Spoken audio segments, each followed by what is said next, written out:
Welcome to Almost Here, Round the Corner Future Technology podcast with Richard Jacobs. Future technologies poised to transform our lives for better or worse are the focus of this podcast. Almost here means these technologies are now here and starting to be used, or just around the corner, from Bitcoin to artificial intelligence, 3D printing, blockchain, virtual reality, and more. Hello, this is Richard Jacobs with the Future Tech Podcast. My guest is Adam Cooper. He's the founder of GasMob, and the website is GasMob, MOB.co. So, Adam, how you doing today? You're good. Thanks for having me, Richard. It's a pleasure to be here and discuss GasMob. So, wherever you want to take this, let's go. Yeah. Tell me what's the premise of GasMob? So, the premise of GasMob, I guess, going back to the beginning days. I grew up in Manhattan, where every gas station was being bought out by the real estate companies to kind of build some high rises and get better use of the property. So there was a very short, environment of gas stations in Manhattan, where basically there was probably 3 to 5 left in all of the city. And, everyone was having a problem finding gas stations, getting in. And once you found it, there was just long lines. So I had this idea to have the on-demand fueling in Manhattan. However, through my finance days, I had some partners in the oil industry who I kind of brought this to first. And they said, it's a great idea, but, the demographic in Manhattan just doesn't necessarily make sense with how small it is and the streets being small and the parking garage being tiny. And obviously it's not a driven, focused city like Houston or Florida is. So they said we should definitely do this and let's partner up and bring it to Houston to start. So we ended up going to Houston about 4 months ago, and we took the angle of approaching large real estate companies with huge portfolios, not only nationwide, but worldwide. And we kind of offer a custom solution as an amenity for the specific residential and commercial properties. So it's a little bit different than an on-demand model, which we are actually going to get into in the near future. However, in the beginning, we wanted to have set destinations and locations. So take a residential complex, we'll be there and work with the manager to figure out the best schedule. So take, for instance, one of our properties we have, we're there from 9 to 10, 5 days a week, PM and night. So while you're sleeping, we pretty much fill you up. And in the morning when you wake up, you have a full car, full tank, and you don't even have to go to the gas station and worry about the inconvenience of that. So, all right. So if I live in a particular complex, an apartment complex, I'll sign up with GasMob and I'll say, do you guys check my tank, or I just tell you, hey, come every Saturday, at this time, you give me a window of 5 hours and you'll fill up my tank and stuff?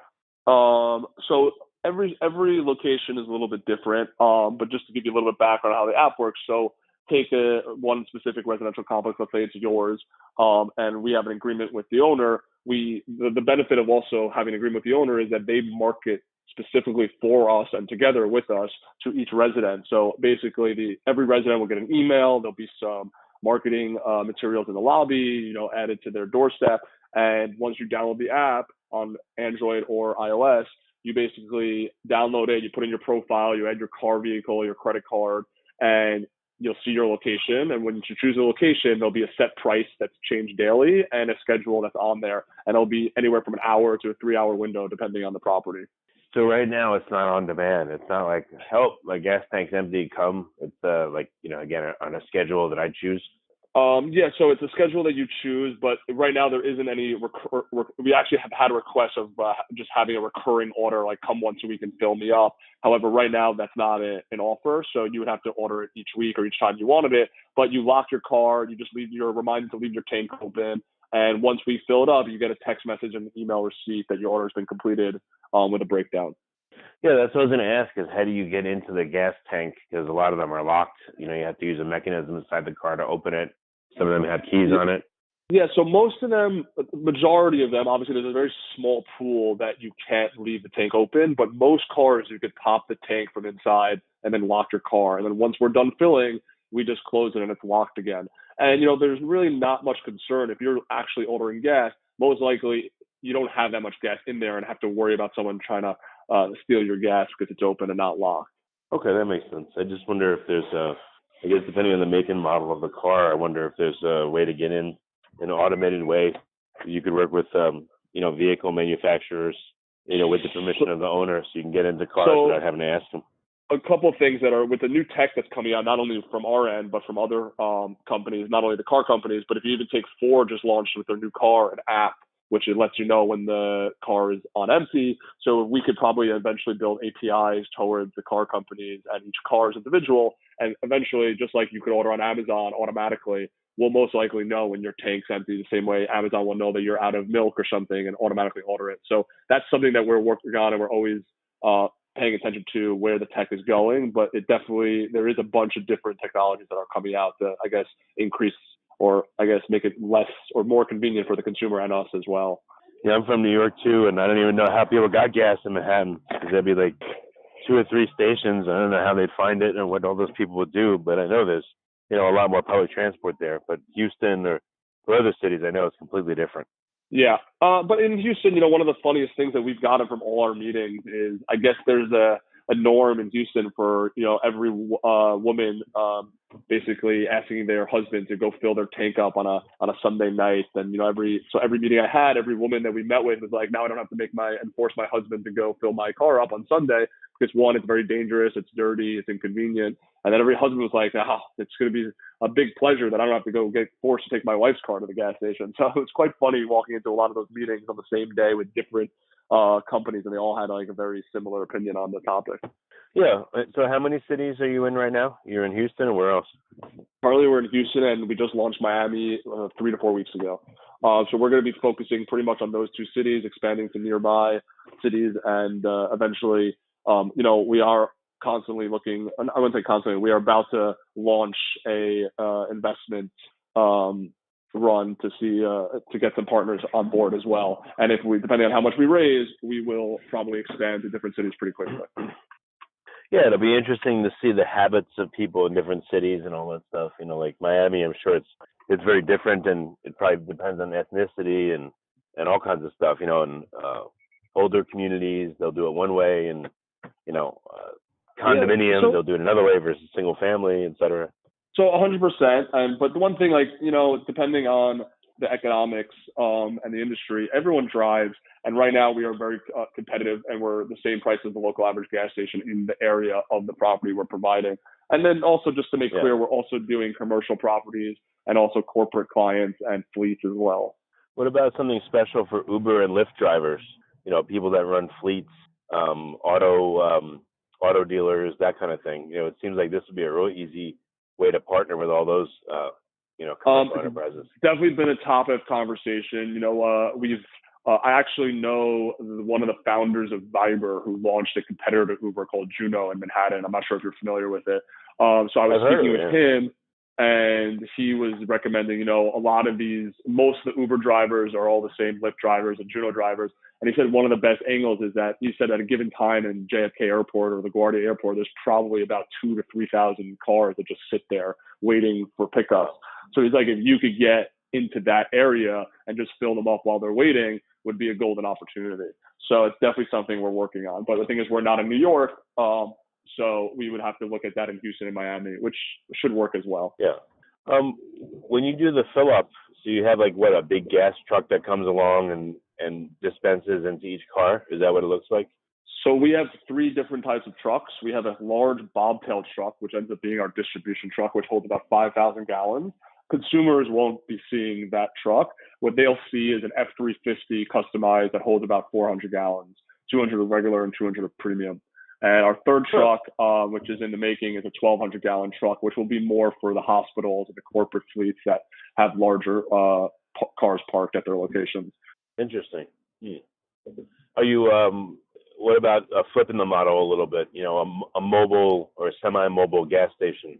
What if you mapped out where gas stations are and where they aren't, and it was like those trucks where people go to eat, like they call them the roach coaches, like the gas truck pulls up at a certain spot on a certain day and everyone could come and fill up from it. It's there for a few hours in this parking lot. Like a food truck or something like that, just having like a mobile food truck, spot. Yeah, it's an interesting concept. I've definitely come up. That's kind of probably more of the on-demand program, which we're gonna release in, I would say, the next month or so.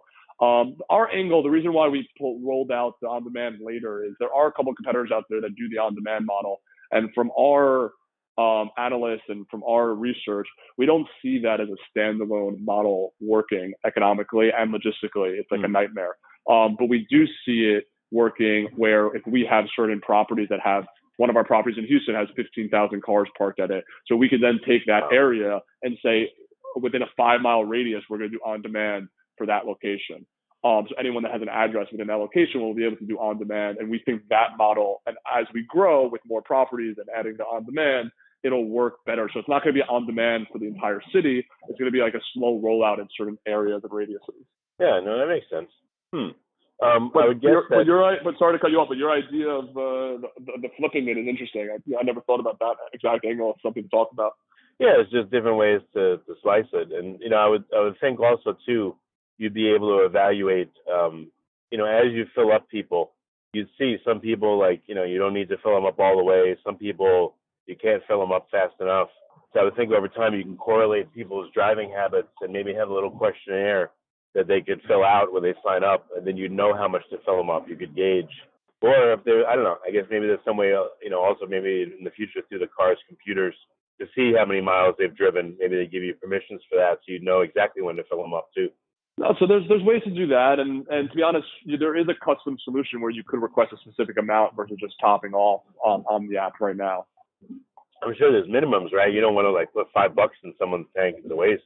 Well, that's where it comes a little different than the on-demand model versus having a property like Parkway that has 50,000 cars. We obviously it's a volume game, but once we set a schedule, if there's 1 car or 100 cars or 2,000 cars at the location, we're still going to come and fill you up as long as there's an order, because our drivers are working each 24 hours a day pretty much. So there's always somebody around, and as long as there's business and enough demand, it should be fine between the properties that are. We kind of roll them out in intervals of 3 in an area, so it's not just one property alone. Well, the reason I mention it is I know a little bit about the garbage industry, and diesel is a huge expense to them. And if they were able to optimize their route, like you go to a place, let's say there's 1,000 cars, but 150 of them, you only have to put a little bit of fuel in because they're full for some reason or close to full. If you're able to cut out those on that stop because they just don't need filling, you'd save, I guess, the idle time and the fill time and the diesel, and it might be substantial savings for you. That's why the idea occurred to me at some point. It would be nice if you'd know when people need filling instead of just going every so often and doing it.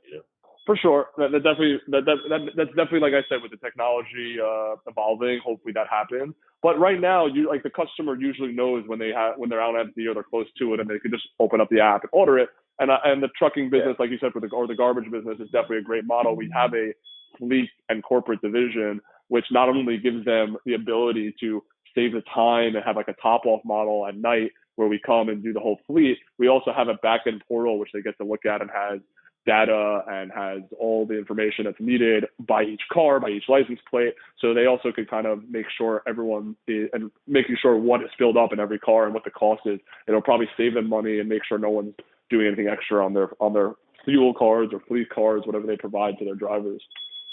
Could you make this also like more of a full service pit stop?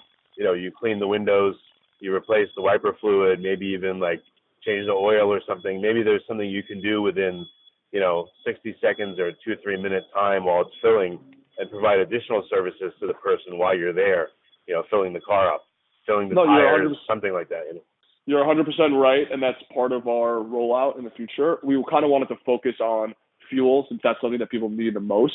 And then eventually, as we get our customer base, we'll start offering, whether it's a car wash or adding air to the tire or cleaning the car, or oil change, which different costs. So we get a lot of information and requests from the actual existing customers that actually ask for that information. And they're like, when could you fill up my tires? I would pay you an extra $5 to do that, or $2.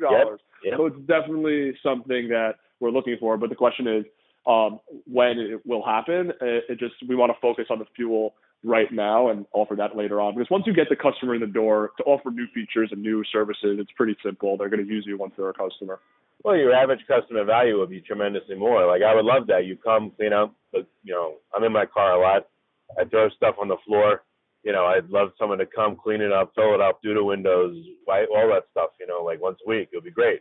I wouldn't have to worry about it. My wife wouldn't say, throw this garbage out of here, So all those services would increase the customer value over time, 100%. And honestly, the margins are bigger on those services than on the fuel itself. Right. But so definitely, definitely in the works. Excellent. So, all right. So you're in Houston and Miami in certain areas, and then are you able to say the rollout plan for the next 6 months to a year, or what else is coming? It's not that I'm not at the liberty to say the roadmap, but I can give you a little bit of information on, like, obviously our relationships, as I mentioned in the beginning, with our clients, that they have a footprint not only nationwide but worldwide. So one of the benefits of that is we don't really need a sales team. We get to kind of work with our clients and see what their portfolios look like in certain cities that we believe probably drive more and where they have a bigger presence. So we can kind of roll out at all their properties before we even launch a city. But like in the immediate future, I would say Atlanta's on the roadmap, Denver's on the roadmap, and Los Angeles as well. Okay, very nice. Is there a golden city you'd love to be in that people just drive like crazy, or they have a need for this more than anywhere else? That's an interesting question. I haven't thought about the specific city, but obviously there is also a difference in margin and profit that we can make within different cities. So that's also going to be taken into consideration when we choose a city. So it's not just about who drives the most; it's also about where the margins are bigger as well. But I would say like Denver is definitely a big driving city. I think the ones I mentioned are all big driving cities. Right. Okay. Well, that's great. Well, I'm looking forward to you coming to my neck of the woods at some point. I think it'd be a great service, and I hope you expand it like crazy. So I appreciate you coming on the podcast and telling everyone about it. No, I appreciate having us, and obviously anyone could reach out, whether it's a consumer to have it at our property or their office space or the landlords themselves. Like we're looking to expand as quickly as possible. And the best way to reach you is through the website, gasmob.co, or what other ways? GasMob is it's probably the easiest way. I also have an email, which I'm happy to give out. It's adam@gasmob.co, and I'll answer personally. Okay. But besides that, the website should do a good job. All right, that's great, Adam. Thanks for coming. I appreciate it. All right, thanks for having us. You have been listening to Almost Here, Around the Corner Future Technology podcast with Richard Jacobs. Subscribe to this podcast, post a review to discover more future technologies that are poised to transform our lives for better or worse, such as Bitcoin, artificial intelligence, 3D printing, blockchain, virtual reality, and more.